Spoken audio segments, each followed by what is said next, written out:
નમસ્કાર દર્શક મિત્રો, સ્વાગત છે તમારું અમારી આ યુટ્યુબ ચેનલમાં।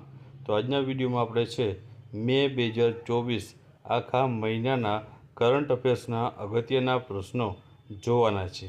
તો આ વિડીયોને છે શરૂઆતથી અંત સુધી અવશ્ય નિહાળજો અને વિડીયો પસંદ આવે તો વિડીયોને છે લાઈક કરજો અને વિડીયોને તમારા મિત્રો સાથે અવશ્ય શેર કરજો। તો ચાલો આપણે વિડીયોની શરૂઆત કરીએ।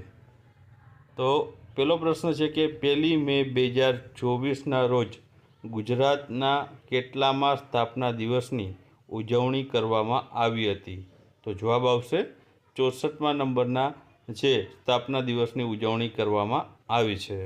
ત્યારબાદ તાજેતરમાં નીચેનામાંથી કોને ગોલ્ડ મેન પર્યાવરણ પુરસ્કાર 2024 એનાયત કરવામાં આવ્યો છે? તો જવાબ આવશે અલોક શુક્લાને છે તે આ ગોલ્ડ મેન પર્યાવરણ પુરસ્કાર 2024 આપવામાં આવ્યો છે। ત્યારબાદ તાજેતરમાં જ જાહેર સાહસોના વિભાગ દ્વારા કઈ સંસ્થાને નવરત્નનો દરજ્જો આપવામાં આવ્યો છે? તો જવાબ આવશે ઇરડા, જે એક સરકારી જાહેર સાહસ રહેલું છે। ત્યારબાદ તાજેતરમાં જ સોમપેન જનજાતિએ પ્રથમ વખત તેના મતાધિકારનો ઉપયોગ કર્યો હતો। તો આ જનજાતિ કયા ક્ષેત્રમાં આવેલી છે? તો આમાં જવાબ આવશે મિત્રો ગ્રેટ નિકોબારમાં આ જનજાતિ આવેલી છે। ત્યારબાદ રિપોર્ટ્સ વિધાઉટ બોર્ડર્સ દ્વારા તાજેતરમાં પ્રસિદ્ધ થયેલા વર્લ્ડ પ્રેસ ફ્રીડમ ઇન્ડેક્સ 2024માં કુલ 180 દેશોમાંથી ભારત છે તે કયા ક્રમે રહ્યું છે? તો જવાબ આવશે 159મા ક્રમ ઉપર। ત્યારબાદ તાજેતરમાં જ કયા ભારતીયને છે ગ્રીન ઓસ્કર તરીકે જાણીતો વ્હિટલી ગોલ્ડ એવોર્ડ 2024 મળ્યો છે? તો જવાબ આવશે પૂર્ણિમા દેવી બર્મનને। ત્યારબાદ કયો દેશ 2025 BWF એટલે કે જે બેડમિન્ટન વર્લ્ડ કપ ચેમ્પિયનશિપ જે છે તેનું જે છે આયોજન કરશે? તો મિત્રો આ આયોજન છે આપણા ભારત દેશમાં થવાનું છે વર્લ્ડ જુનિયર બેડમિન્ટન ચેમ્પિયનશિપનું। ત્યારબાદ તાજેતરમાં જ ગુજરાતની અજરખ કલાને છે જીઆઈ ટેગ મળ્યો છે, તો તે કયા જિલ્લા સાથે સંકળાયેલ છે? તો જવાબ આવશે મિત્રો કચ્છ જિલ્લા સાથે સંકળાયેલ છે અને ત્યાંની આ મિત્રો પરંપરાગત કાપડની આ હસ્તકલા છે જેને જીઆઈ ટેગ આપવામાં આવ્યો છે। ત્યારબાદ તાજેતરમાં જ 350 T20 વિકેટ લેનાર ઓવરઓલ પ્રથમ ભારતીય બોલર કોણ બન્યો છે? એટલે કે T20ના દરેક જે લીગ અને આંતરરાષ્ટ્રીય T20 બધી જ મળીને ઓવરઓલ 350 વિકેટ T20માં લેનાર છે તે ભારતીય પ્રથમ બોલર બન્યો છે યજુર્વેદ ચહલ બન્યો છે, જેમણે T20 ફોર્મેટમાં 350 વિકેટ છે તે લીધી છે। ત્યારબાદ કઈ કંપની જૂન 2024માં વિશ્વની પ્રથમ સીએનજી સંચાલિત મોટરસાઇકલ લોન્ચ કરવા માટે તૈયાર છે? તો જવાબ આવશે બજાજ ઓટો છે આ વ્હીકલ છે જે સીએનજી ઉપર ચાલશે તેવું છે લોન્ચ કરવા તૈયાર છે। ત્યારબાદ વર્ષ 2023માં ભારત વિશ્વનો કેટલામો સૌથી મોટો સૌર ઉર્જા ઉત્પાદક દેશ બન્યો હતો? તો જવાબ આવશે 3જા નંબરનો। ત્યારબાદ તાજેતરમાં જ ચર્ચામાં રહેલ કવચ એ શું છે? તો જવાબ આવશે ઓટોમેટિક ટ્રેન પ્રોટેક્શન સિસ્ટમ છે જેનું નામ કવચ રાખવામાં આવ્યું છે। ત્યારબાદ આગળનો પ્રશ્ન તાજેતરમાં જ ભારતીય નૌકાદળના ચીફ ઓફ પર્સનલની ભૂમિકા કોણે સંભાળી છે? તો જવાબ આવશે સંજય ભલ્લાએ છે આ જે જવાબદારી સંભાળી છે। ત્યારબાદ તાજેતરમાં જ કોલિન મુન્રોએ આંતરરાષ્ટ્રીય ક્રિકેટમાંથી નિવૃત્તિ જાહેર કરી છે અને તે કયા દેશના ટીમ સાથે સંકળાયેલા હતા? તો જવાબ આવશે ન્યૂઝીલેન્ડ દેશની જે ટીમ સાથે સંકળાયેલા હતા। ત્યારબાદ તાજેતરમાં સમાચારમાં રહેલ બેટી લિપ્સ ચંદ્રાયણી શું છે? તો જવાબ આવશે દરિયાઈ ટાર્ડીગ્રેડ પ્રજાતિ રહેલી છે। ત્યારબાદ પર્વતારોહક કામિરીતા શેરપાએ માઉન્ટ એવરેસ્ટ પર વિક્રમી કેટલામી વખત ચઢાણ કર્યું છે 2023ની સ્થિતિએ? તો જવાબ આવશે 29મી વખત, અને તે નેપાળની વતની છે. ત્યારબાદ આગળનો પ્રશ્ન, તાજેતરમાં જ ઇફકોના ચેરમેન તરીકે કોણ ચૂંટાઈ આવ્યું છે? તો જવાબ આવશે દિલીપ સાંઘાણી ચૂંટાઈ આવ્યા છે.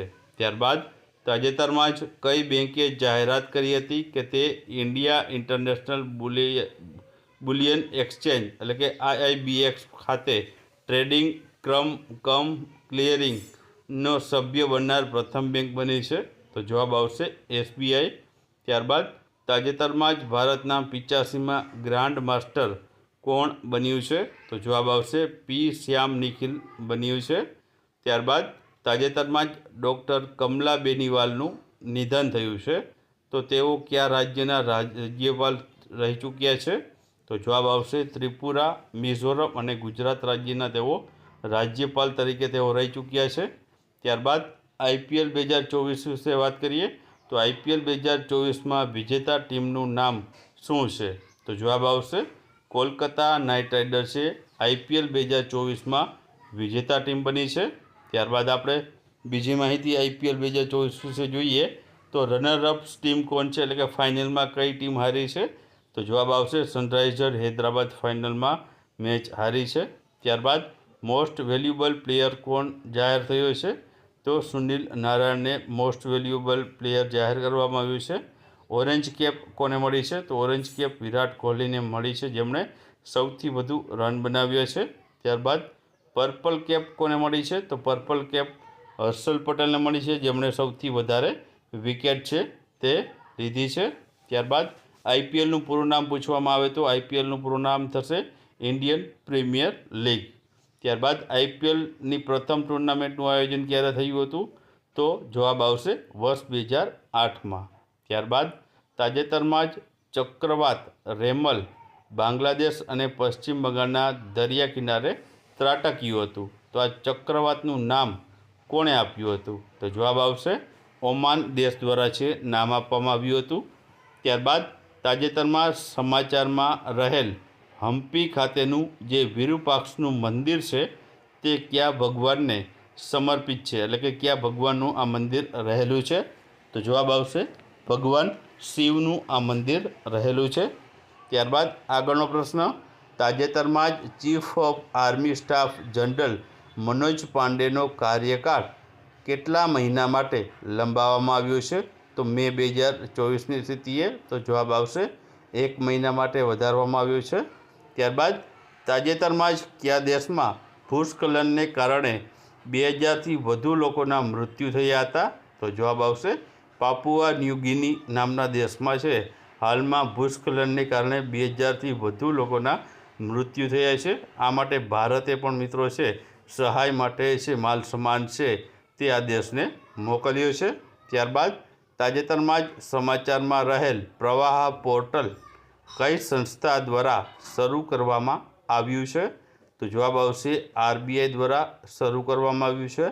ત્યારબાદ રુદ્રા 2 એર ટુ સરફેસ જે મિસાઇલ છે તેનું તાજેતરમાં સફળ પરીક્ષણ કરવામાં આવ્યું હતું, તો તે કઈ સંસ્થા દ્વારા વિકસાવવામાં આવી છે? તો જવાબ આવશે DRDO સંસ્થા દ્વારા છે તે વિકસાવવામાં આવ્યું છે. ત્યારબાદ આગળનો પ્રશ્ન, તાજેતરમાં જ સ્ટાફ સિલેક્શન કમિશનના અધ્યક્ષ તરીકે કોની નિમણૂક કરવામાં આવી હતી? તો જવાબ આવશે રાકેશ રંજનની નિમણૂક કરવામાં આવી છે. ત્યારબાદ તાજેતરમાં જ ભારત અને કયા દેશ વચ્ચે એક્સરસાઇઝ શક્તિની 7મી આવૃત્તિ મેઘાલયમાં છે યોજાઈ હતી? તો જવાબ આવશે ભારત અને ફ્રાન્સ વચ્ચે. ત્યારબાદ ભારતમાં કયા દેશના સહયોગથી AK-203 એસોલ્ટ રાઇફલનું પ્રોડક્શન કરવામાં આવી રહ્યું છે? તો જવાબ આવશે રશિયાના સહયોગથી. અને મિત્રો આનું જે પ્રોડક્શન છે તે ઉત્તર પ્રદેશના અમેઠી ખાતે છે આનું જે પ્રોડક્શન કરવામાં આવી રહ્યું છે. ત્યારબાદ તાજેતરમાં જ ઇબ્રાહિમ રાઇસીનું નિધન થયું છે, તો તેઓ કયા દેશના રાષ્ટ્રપતિ હતા? તો જવાબ આવશે ઈરાન દેશના તેઓ રાષ્ટ્રપતિ હતા. ત્યારબાદ ઇટાલિયન ઓપન 2024માં મેન્સ સિંગલનું ટાઇટલ કોણે જીત્યું છે? તો જવાબ આવશે એલેક્ઝાન્ડર ઝેરવે. તેમણે છે મેન્સ સિંગલનું ટાઇટલ જીત્યું છે. ત્યારબાદ વિમન્સ સિંગલની વાત કરીએ તો ઇટાલિયન ઓપન 2024માં વિમન્સ સિંગલનું ટાઇટલ ઇગા સ્વાઇટેકે જીત્યું છે. ત્યારબાદ તાજેતરમાં જ નાફેડ એટલે કે national agriculture cooperative marketing federation of ઇન્ડિયાના ચેરમેન તરીકે છે તે કોણ બિનહરીફ ચૂંટાઈ આવ્યા છે? તો જવાબ આવશે જેઠાભાઈ ભરવાડ. ત્યારબાદ આગળનો પ્રશ્ન, તાજેતરમાં જ ઇન્ટરનેશનલ ક્રિમિનલ કોર્ટ ICC ચર્ચામાં હતું, તો તેનું છે તે કાર્યાલય ક્યાં આવેલું છે? તો જવાબ આવશે હેગ, નેધરલેન્ડ ખાતે આવેલું છે. ત્યારબાદ 2023નો સંયુક્ત રાષ્ટ્ર લશ્કરી gender advocate of the year award કોને એનાયત કરવામાં આવ્યો છે? જવાબ આવશે મેજર રાધિકા સેનને. ત્યારબાદ વર્ષ 2024ની વિશ્વ તમાકુ નિષેધ દિવસની થીમ છે તે શું હતી? તો જવાબ આવશે તેમાં પ્રોટેક્ટિંગ ચિલ્ડ્રન ફ્રોમ તંબાકુ ઇન્ડસ્ટ્રીઝ ઇન્ટરફેરન્સ. તો મિત્રો આ હતી વિશ્વ તમાકુ દિવસની છે 2024ની થીમ હતી. તો મિત્રો આટલા હતા 2024 મે મહિનાના અગત્યના કરંટ અફેર્સના પ્રશ્નો. જો તમને વિડીયો પસંદ આવ્યો હોય તો વિડીયોને જરૂરથી મિત્રો સાથે શેર કરજો, અને ચેનલમાં નવા હો અને ચેનલને સબસ્ક્રાઈબ ન કરી હોય તો સબસ્ક્રાઈબ કરી દેજો.